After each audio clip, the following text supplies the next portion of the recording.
Well, hey YouTube, welcome back to Alongfortheride EV, and you can see we got Ruby back in the shop here, and it has absolutely nothing to do with the power Frunk. It runs perfectly, and I love it. But for some reason, we don't have any washer fluid coming out of the windshield wipers. And I'm not sure, but I've only tried to use it twice. And I'm not sure if the first time I used it, if it was before we got into doing the power Frunk, or if both times have happened since we've done it. I thought it was going to be a quick fix. I tried unclogging the nozzles and pulled off some of the hoses to see if they were shooting out before we get into any of this. They're not. So we're going to take some more plastic off and see what's going on in there. Maybe we unplug something or move something when I didn't realize it. I can hear the pump running when I push the button, so I know there's electricity there and I know the pump is running. I have filled up the washer fluid, so we should be good that way. So we're going to need to take the plastic off and see what's going on under there. And I mean, I'd like to blame it on the rookie that helped out with the power Frunk, but he's not here to defend himself, so I can't really do that. That wouldn't really be fair. So we'll take it off, we'll see what's going on. I think it might have been me. I was the one doing the struts, and I'm thinking on this side with my hands in the corner there, we might have hit something and might have unplugged something. So let's get at it and see if we can't figure out why we don't have any washer fluid. So I've already tried pulling off these two hoses just right here to see if anything comes out of these joints, and there's no fluid coming out of either of those, which means it's got to be underneath the plastic. So we're going to get into taking this plastic off and see if we can't figure out what's going on.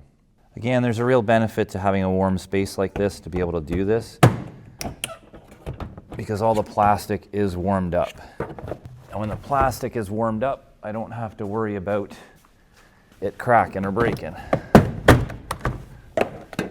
And we'll get lucky and we'll be able to tell right now what's going on. Grab my handy little light.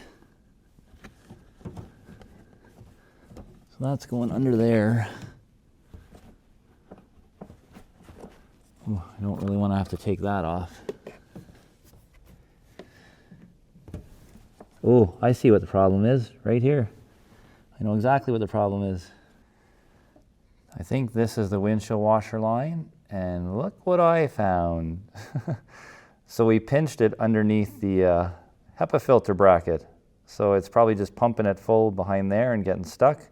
Good thing we're not burning the pump out. So we're going to undo this bolt, see if we can get it out from underneath there. I'm not sure, but I believe this is probably meant to come over top of this bracket, but it's sitting there pretty freely right now.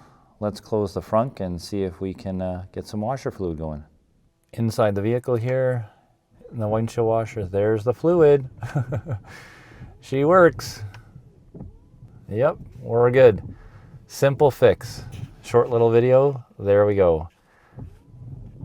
So maybe a tip number 8 for when you're installing your power Frunk, make sure you don't pinch any windshield washer fluid lines underneath the HEPA filter.